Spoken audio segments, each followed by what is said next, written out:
Hey everyone, this is Liam McCullum again. I know it's been a while. A couple interviews fell through and I've been busy with school, but today I'm going to have Ian Johnson on.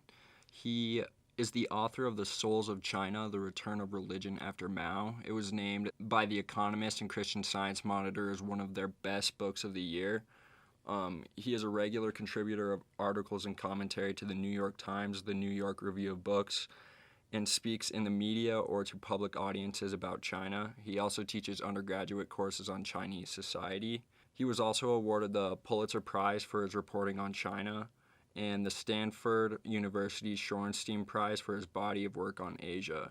So yeah, we'll be talking about just the situation in China right now with the coronavirus and religion and the religious boom that's going on in China. I hope you enjoy it. If you make it to the end, thank you so much. Let me know what you think. Hey Ian, thanks for coming on. You're 15 hours ahead? Yes, it's 7:30 in the morning here the Wow. next day, so it's Thursday morning. Well, good morning. Today I wanted to talk a little about what's going on in China. I know you've released a few articles recently, but before that, can you go into a little about yourself? And I know you wrote a book on religion after Mao. Can you segue into that as well? Yes, so let's see. I was born in 1962, so I'll be 58 years old later this year. And I came to China for the first time when I was 22 in 1984. I was an undergraduate at the University of Florida, and I stayed here for 6 months in a language program, went back, finished my BA, worked a little bit, but realized I wanted to keep learning Chinese, and that the one thing my experience here taught me is that I had to be in China. I think the environment's really important for learning Chinese. Even though I'd studied Chinese at university, my Chinese was no good. So at the time, it was hard to go to the mainland. It was still just opening up after the Cultural Revolution. So I went to Taiwan, which was a great choice because it's a much more open society, and it was easy to study Chinese there. So I did that, and then went. I went to graduate school, etc. Worked and got sent back to China in 1994 as a correspondent for the Baltimore Sun. And in 1997, I switched over to the Wall Street Journal and stayed there for 10 years. But part of that time was in Germany, and then because I left China in 2001, so I was there from 94 to 01 as a journalist, and then came back here in 2009. I was still with the Wall Street Journal, but I after 1 year, it would always be my plan. I quit to become a freelance writer, to work on books, go a little bit more toward academia, teach and stuff like that. And basically that's what I've been doing since then. So it's that track that I've been following. So that's my shorthand bio, I guess. Awesome. Well, so yeah, specifically regarding your book, Religion After Mao, can you explain what religion was like under Mao, how the government cracked down on it, and how it's kind of evolved afterwards? Well, yeah. So when the communists took power, they promised religious freedom to all groups. Before they took power, they were in the hinterlands of China, as sort of more of a guerrilla operation. They had dealt with a number of religious groups, including Muslims, because it was quite heavily Muslim area, and so on. And so they promised all these groups religious freedom. And in the Constitution, like in a lot of countries' constitutions, it looks all great, but it's implementing it was completely different. And when they took control in 1949, they set up this model of having, which is still the same model that we find today, of having 5 officially recognized religious groups. I don't want to say religion because you have, because the 5 groups include 2 groups of Christianity. So it's really 4 religions, but 5 groups. So it's Buddhism, Taoism, Islam, and Christianity, which is split into Catholicism and Protestantism for the purposes in China. Although the Chinese seem to treat Protestantism and Catholicism as two separate religions. So they Okay. say it's 5 religions. They say like 4. And so they set up this system where you have these loyal, quote-unquote, patriotic associations that run the official religious life. And let me know if anything's unclear. Okay. You're not following where I'm going here. And basically, so you have a government-run Protestant church, a government-run Catholic church, a government-run Buddhist association, Islamic association, and Taoist association. So you got all these official-run religious groups, and then they basically report to the government. It's not. I mean, it sounds quite jarring to American ears, but on the other hand, you have to recognize that, in England, there's the Church of England is sort of an offshoot of a government, and it's the head of it is the Queen, and so it's not entirely unprecedented. If you look back over European history, you see a really tight tie between church and state, and the American model is quite innovative in trying to separate religion and the government. But anyway, so the Chinese government set up this system where they have these 5 officially run religions. And at the same time, there were always groups that didn't fit into this. Groups, there's a diversity of religious life in China. Some groups didn't fit into those 5 categories, especially folk religion in China, which is kind of like an amalgam of Buddhism, Taoism, local practices, and stuff like that don't quite neatly fit into that paradigm. You had also other groups that had been here for various reasons, like the Orthodox Church, the Russian Orthodox Church up in northeastern China next to the Russian border. And then, later, the problem with this model is, especially now in the modern age, you have people coming into China from other countries, Hindus from India, Jewish people from different countries.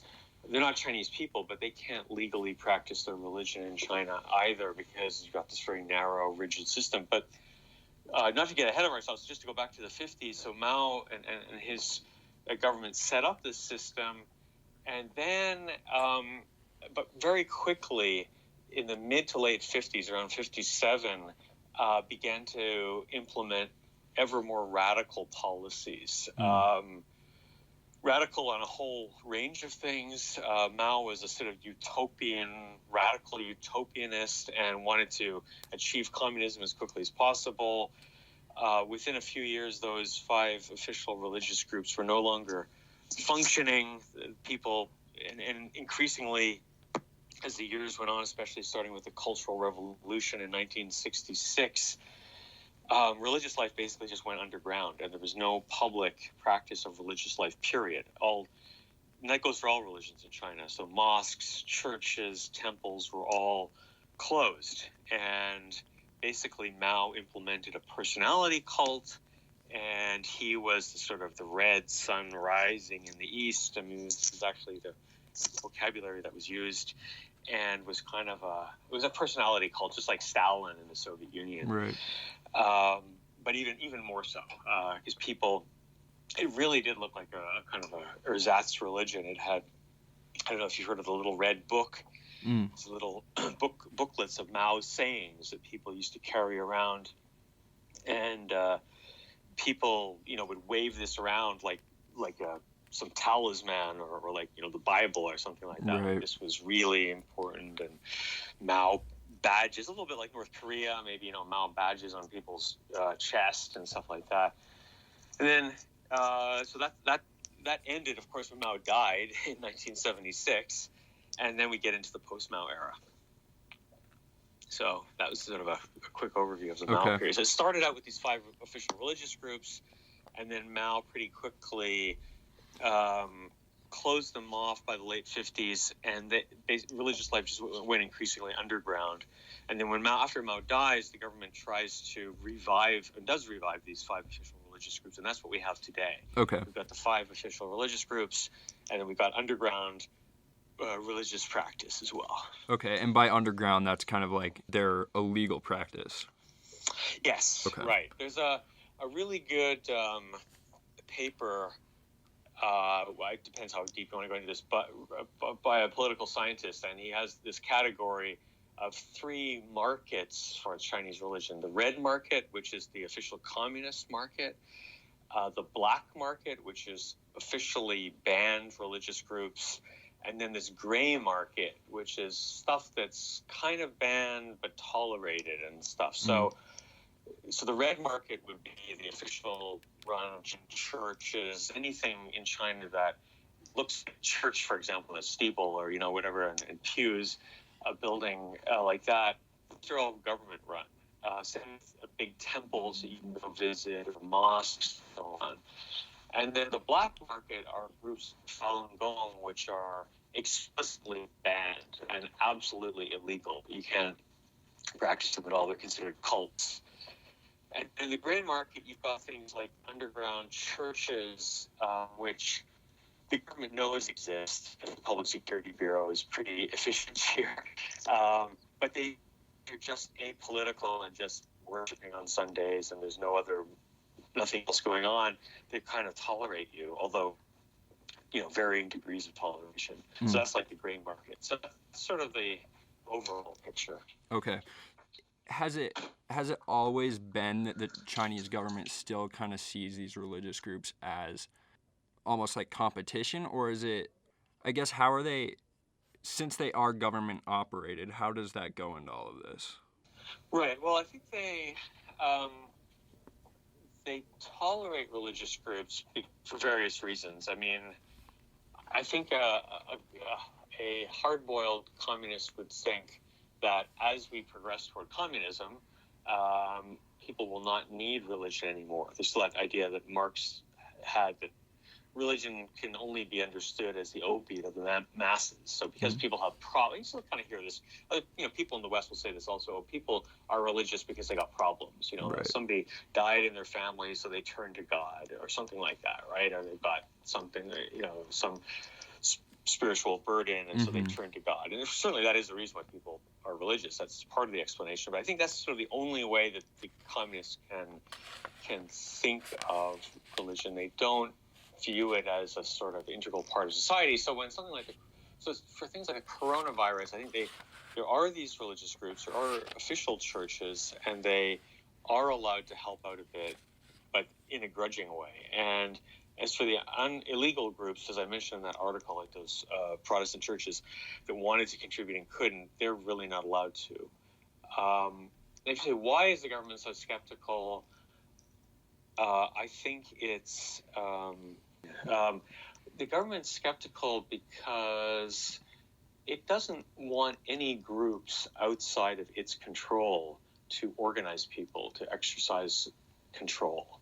So, if you're familiar with the idea of civil society are parts of society that are not under government control. So in the United States, you could think of the volunteer fire department, or the Kiwanis Club, or the PTA, or the Red Cross, or the Shriners, or a trade union, or anything like that, any group of people that's not run by the government.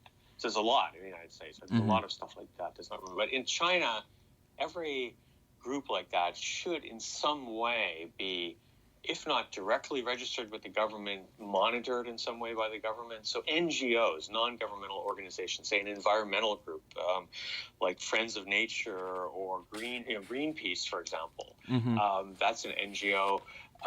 That's not really allowed in China. They tolerate an office in China, but they don't have sort of a nationwide network. So by the same token, churches, mosques, temples are all run by people, right? So a church in the United States, or any religious group, would be a classic civil society organization. China's very skeptical of that. And they've been skeptical since the 1950s, but they've been hypersensitive since the fall of the Berlin Wall, the fall of communism in 1989.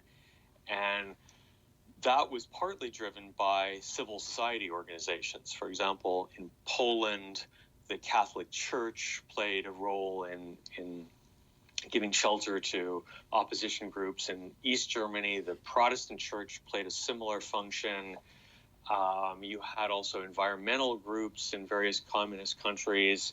And So the Chinese communists have learned from that, right? They said, Mm-hmm. these groups helped undermine party control over society, and we can't allow that to happen. Right. So they're kind of pragmatic in the sense that they say, well, look, if it's just a bunch of people who really just meet in somebody's home for a church service every Sunday, and they just sing hymns and read the Bible and go home, and there's nothing else to it, and it's not too big, and it's not organized, and there's no national network of similar churches, okay, we can accept that. So Right. There's 20 people they meet, no big deal. But if it becomes like 20 churches of 20 people, and they set up a network of unaffiliated churches or something like that, or a denomination like, say, the Baptists of China, forget it. That's not legal. Mm-hmm. And so it's no different than NGOs. So if you've got a polluted river in your backyard and you say, hey, a bunch of us are going to get together to try to clean up the river, that's okay. But if you say, I'm going to set up a national network to clean up the rivers in China because the government isn't doing a good job and it's polluting everything because of this industrialization, blah, blah, that's totally illegal. So they don't want any structures that could challenge party control. That's, I think, the key thing. They just don't want anything that could challenge their control. And if you think of it like that, then you can understand their reaction to pretty much everything. Right. That goes on. So I kind of want to go through the numbers really quick to follow up my question. Mm-hmm. So the China Buddhist Association contributed $14 million to the fight against the coronavirus. The Protestant Association, $10 million, Islamic, $4.5 million, Catholics, $1.5, and Taoists, $1.9. But so then you say that the Red Cross, the China Charity Federation, and the Hubei Charity Federation, altogether they've accumulated 1.9 billion. So what is it? Billion, right? Yeah. Mm-hmm. Yeah. So what's the corruption that is? What are people worried about? Why are they relying on churches? What type of corruption's going on within the Red Cross and all of these groups? Well, I think there's a lot of skepticism about government-run charities. It's been around for a while. It goes back. I mean, if you Google, for example, a case of a woman named Guo Mei Mei. She was a sort of starlet who was supposed to be working for the Red Cross or something, and seems to be spending money of the Red Cross. It was various sort of little scandals like that. But bigger things also. I mean, there's been the Red Cross, even if it's not direct corruption, it's considered to be very bureaucratic with high overhead. And so people I think that, their money is going to be kind of wasted if it goes to these groups. Mm-hmm. It just seems like, basically, I think the problem is it seems like you're just giving money to the government. And since the government seems to have plenty of money to do stuff like build aircraft carriers or whatever, then what's the point of giving, 100 yuan or like $15 or something like that to the government? Whereas I think if you're giving, you find this with giving around the world, that if it's sort of locally and you kind of know people and so on, then you feel like your money is more useful. If you say, hey, give money to the United Way, maybe people some people don't want to give money to some mega charities like that, even if they're well run, because they think they're just too big and too sort of you can't beat them, join them, unaccountable or something like that. But I think in China, religious revival going on in China. Let's try to co-opt as drip as possible of scandals around the. In other words, let's try to. If people have to believe in something, let's encourage them to believe things that we think are more easily controllable. You sort of see this in Russia, post-communist Russia, where Vladimir Putin, ex-KGB guy. Probably was a super atheist. Who knows what he did in the KGB to crack down religion? And he becomes like this born-again Orthodox Russian churchgoer. Now you can say he had a genuine moment of conversion. Who knows, right? Or it could be, and maybe cynical here, but knowing Putin, it's probably a part of a ploy to co-opt the Orthodox Church in Russia, make it a state church again that's gets lavished money from the government, as long as they toe the government line, don't make any critical statements, etc., etc. I think sort of finding similar things in China. People think that all religions are persecuted in China, but it's not the case. If you're playing ball with the government, it can be pretty generous. They build mosques, they build churches, they build temples, they allow these groups to expand, or they don't even have to pay money for this because people in China have money. China's getting more prosperous. People want to donate money to these things. They just give you the permission to do it. They say, yeah, you've got this temple plans, 300 square meters, you want to double that in size and you got all the money, go ahead, because, you've been a loyal member of you've been a loyal, I don't say party member, but you've been accommodating to the government in the past, and you can go ahead, we know who you are, etc. Kind of the same so Buddhism and Taoism are like that. But they're even with the official churches, I think they're a little more skeptical of Christianity and Islam, because these are much more global religions. I mean, Buddhism is a global religion in that it's practiced in other countries as well, but Islam and Christianity are really global religions. The Catholic Church is headquartered in Rome, and obviously Protestant groups are all over the world. Islam is the pilgrimage is in Mecca in Saudi Arabia. So you've got this draw outside the country. So I think that's why the government, for those religions, is much more skeptical, even if they're official religions. They're kind of like, well, okay, but we're not going to really encourage it that much. But if you're Taoist, Buddhist, or folk religion groups that don't even fit into those 5 official groups, but are similar in a way to Buddhism and Taoism, the government is much more likely to say, yeah, go ahead and expand.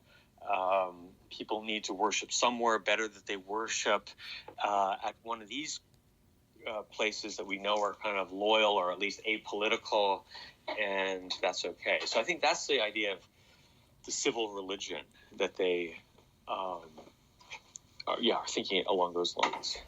What type of relationship does the Catholic Church, I know that they had to make some deals with the Catholic Church. What type of stuff's going on there with their relationship? Well, the Catholic Church, of the 5 religions or 5 religious groups in China, I'm going to get out my rowing machine and just row while we talk. I hope that doesn't, you can just ignore the sound of the machine going in the background. Yeah. So of the 5 religious groups, the Catholic Church is probably the weakest in terms of numbers and so on and so forth, smallest. And you can see that in those donations, the figures that you cited. So they're smaller. There's various reasons for that, which you could go into or not go into. I wrote a piece on Catholicism in China, which I could also send you a separate piece on that. And if you want to know more, just ask. But I think partly because of that, the church recognized that they had to do something to break through the deadlock. I think part of the problem they had, so why are they weak? I guess I do have to go into that to sort of explain the deal. The Catholic Church is a very hierarchically organized religion, as you know. It's got the Pope sort of nominally, at least at the top, and it's got cardinals and bishops and priests, and on paper, at least, it looks like a perfect sort of pyramid, although in reality, it's much more complex than that. But the problem is and I guess a key point in Catholicism, this is probably going too much into details, but just to sort of understand it, the bishops and priests are supposed to be, in theory, there's this principle of apostolic succession, where you're a direct descendant of St. Peter. So you are in the footsteps of that person. You've been consecrated. You've been you've taken your post by somebody who has been approved by the Vatican, even if very indirectly, through a bishop and so on and so forth. But the bishops are all approved by the Vatican. So if you're a bishop, if you're a Catholic believer, let's say, and you're in a district where the bishop has not been approved by the Vatican, has not been nominated by the Pope, then that bishop is not really, yes, I don't want to say he's not legal. He's not sort of an approved member of the church, and the priests under him are also out of communion, they call it. So then you're not worshiping in a proper Catholic Church. And so that's why the Catholic Church is a very strong underground component. Because many of the bishops have not been approved by the Vatican. They've been approved by the patriotic Catholic Church in Beijing. Many Catholics then worship at underground churches where the bishops and priests have been approved in some way by the Vatican. But this is why you have the underground and the above ground church in Catholicism.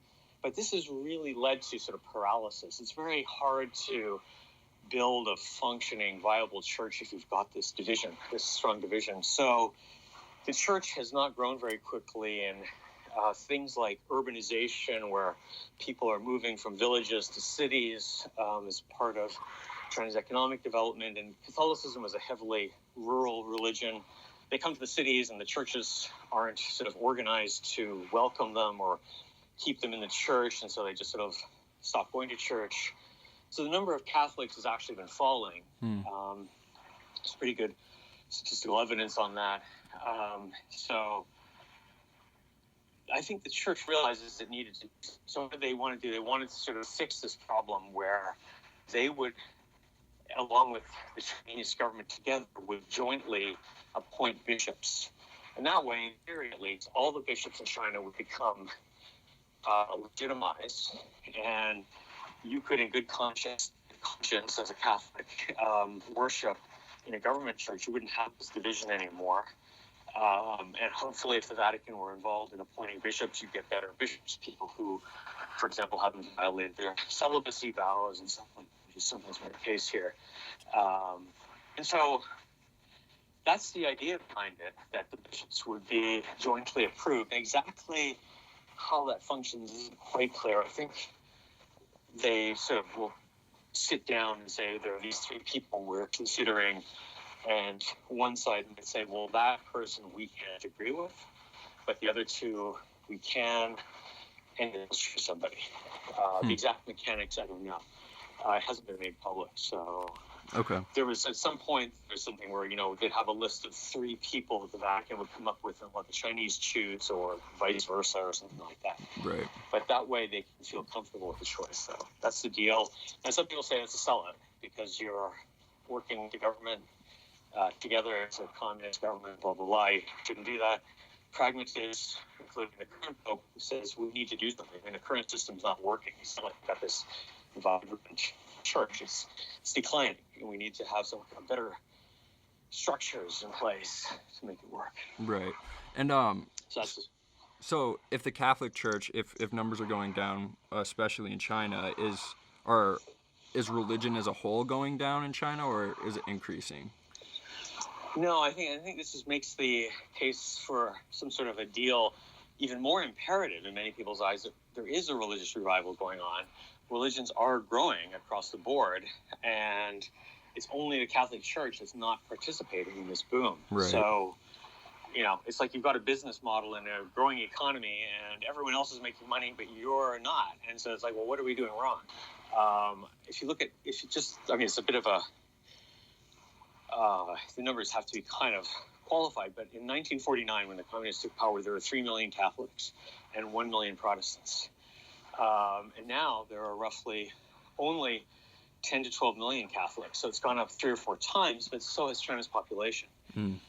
Whereas the number of Protestants has gone from 1 million to conservatively 60 million. So it's increased rapidly. And so the question, I think, for many Catholics is, why haven't we increased also? Right. Are you religious yourself? I was raised in a fairly religious Protestant household. And so, I still go to church. I don't know how religious I am. But yes, Episcopal. Okay. What do you think is driving the religion, like the religious boom in China then? Well, I think on the one hand, you could say it's simply a return to some kind of normalcy, that all countries have certain amounts of religious belief. And that would be one sort of explanation, that this is sort of a normal part of human existence or society, or at least has been for many thousands of years. So a return to religion is normal. I think there's a bit more than that, though. I think there's also a search for values Traditional Chinese society was destroyed when the imperial system collapsed in 1911. The emperor abdicated, and the whole traditional values, Confucian world view, all of that sort of collapsed and was attacked over the course of the 20th century. So although today some people say, oh, they believe in Confucianism or something, I mean, as a way of life, it's all sort of gone. So this is this process of modernization that you found around the world, when, even in the West, where everybody used to go to church or something like that, and now not everybody goes to church, and everybody used to believe in the Ten Commandments, or at least they thought they did, or they should have, or something. But now it's sort of a take it or leave, take it if you'd like, as you like sort of attitude toward these traditional values. So China went through this, but just even more radically, and then it was replaced by Maoism, and communism. But communism turned out to be pretty hollow. Nobody believes in communism anymore. There have been a series of disasters, famines, political purges, and stuff like that, or the Tiananmen Square massacre from 1989. And it gets harder and harder to sort of believe the Communist Party has some really great values that they're espousing. So I think this leads us to a spiritual vacuum. It's that kind of a void in society where people don't have anything to believe in. Traditional stuff is gone. Communism turned out to be a sham. What do I believe in? Some people just say, well, I believe I'm going to make money. So that's sort of has driven a lot of things in China. It's pure consumerism and stuff like that. But I think after a while, human beings have this need for something else. So once I've got my BMW and my Italian marble kitchen and all this stuff, what more is there to life? This is sort of like this eternal question that people always have throughout in any civilization, throughout history, to try to make sense of things, and how do you live a good life? And what is a good life? Like, right. Is it just getting rich and making sure my kid gets into Harvard and I park my money in an offshore account or something like that, or there's something more? So, and that's, I think, driving it, these kind of considerations. So I want to mention one more thing about what's going on in China right now, but then I want to get into what it's like being a journalist in China. Okay.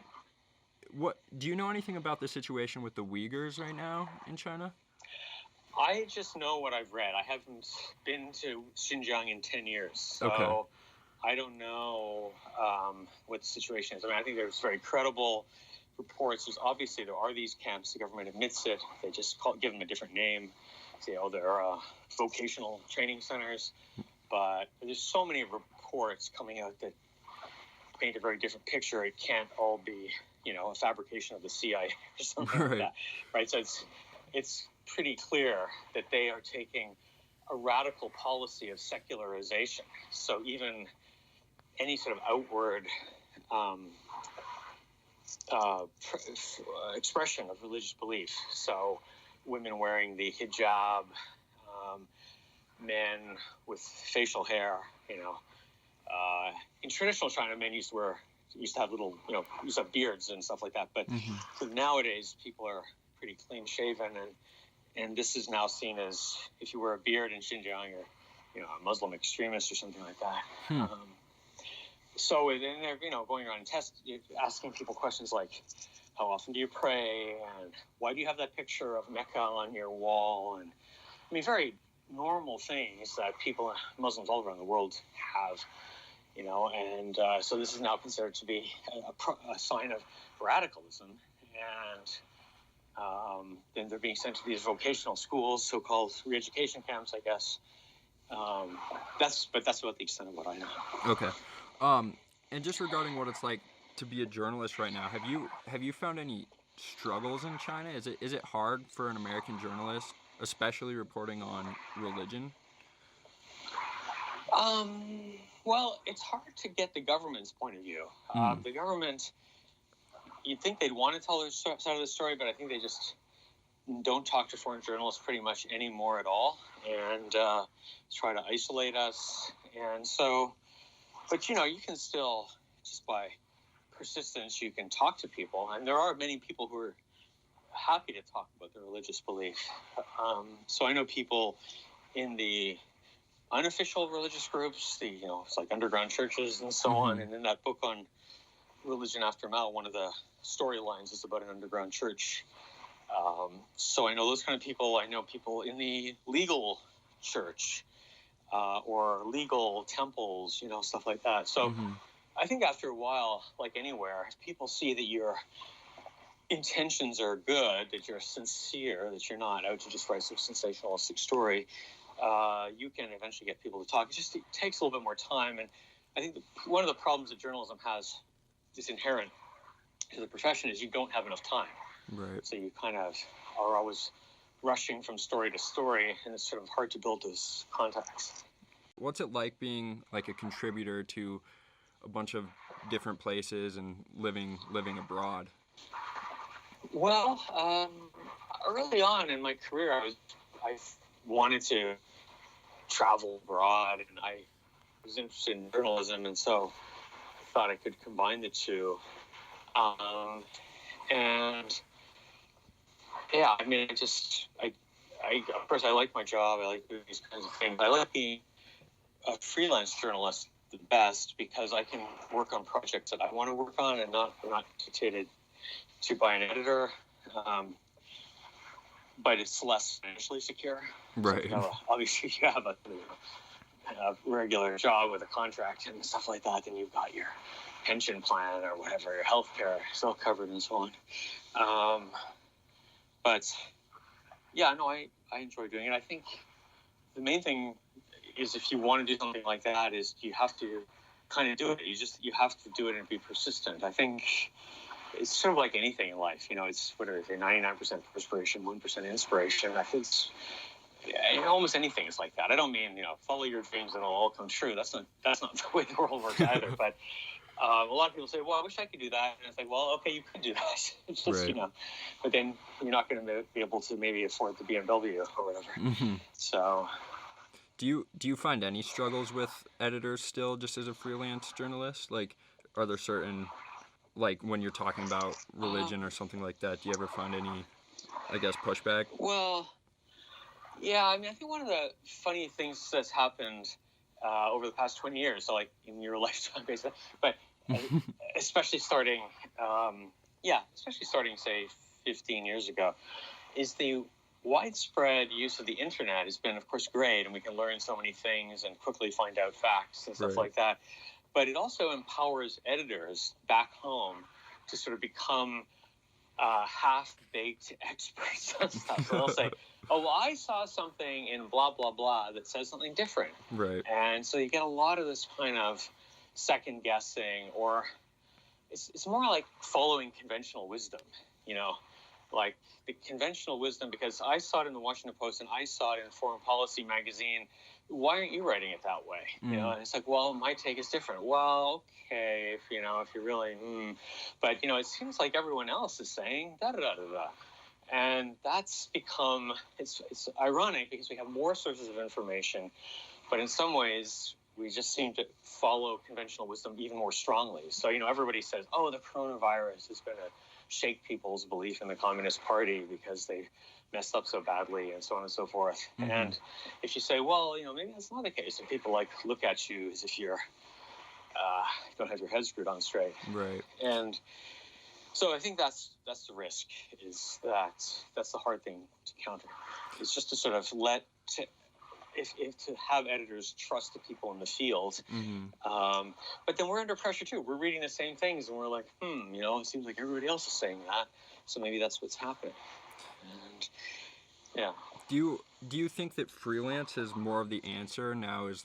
Because what I've seen is that, well, it appears that like media has decentralized, and do you think that that's the way that it's moving? Do you think freelance is the answer?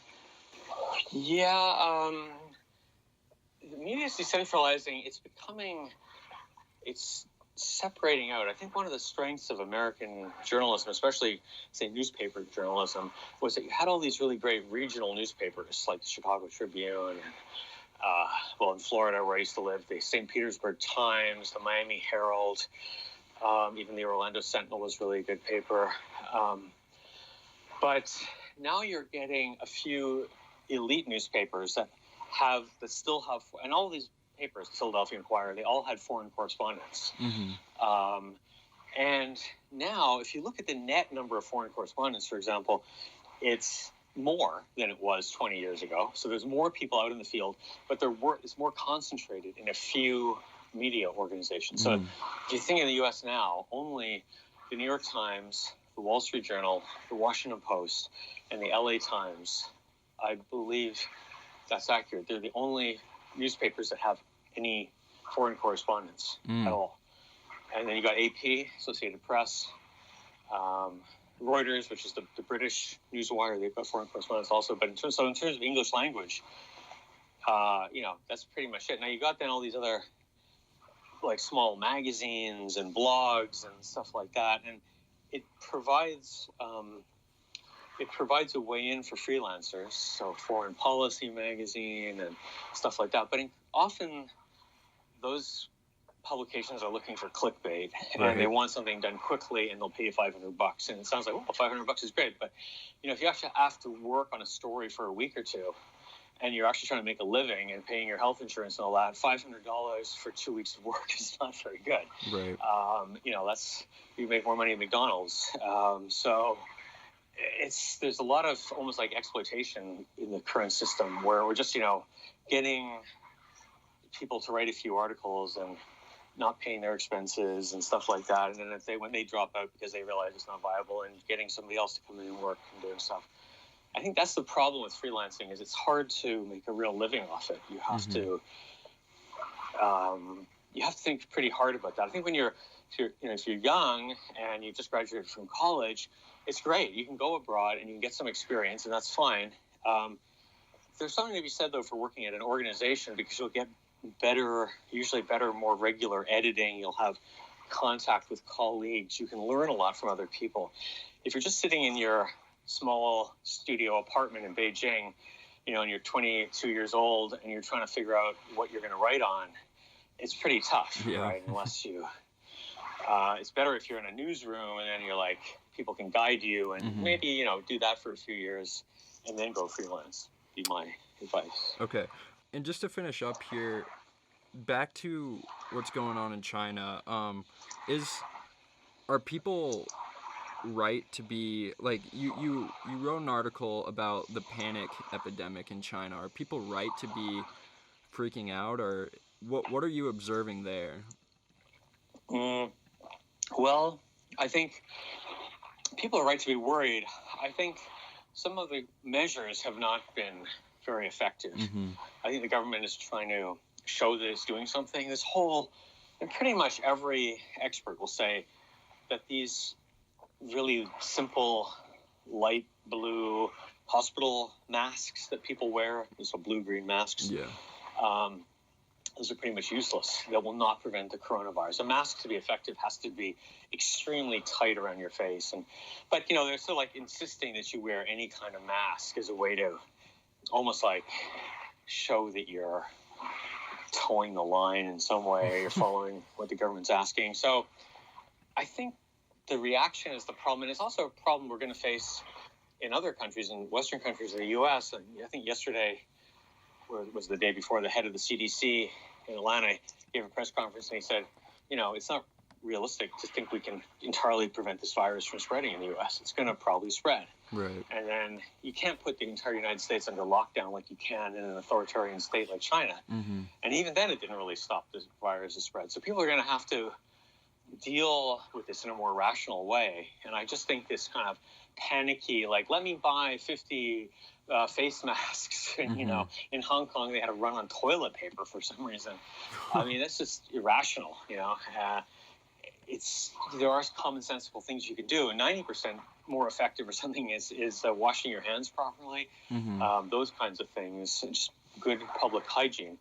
But I think the media also plays a role in spreading this, because they're keeping track of the number of cases and dead people almost like it's a sports game. It's like, oh, another 50 people died, another 2,000 cases. Oh my God, it's spreading, blah, blah, blah. You get this feeling like the world's falling off a cliff, but it's probably not that many. It's like, not to sound crass or something, but I have to put it in perspective. I mean, people die every year of the flu. Tens of thousands of people die in the United States every year of the flu.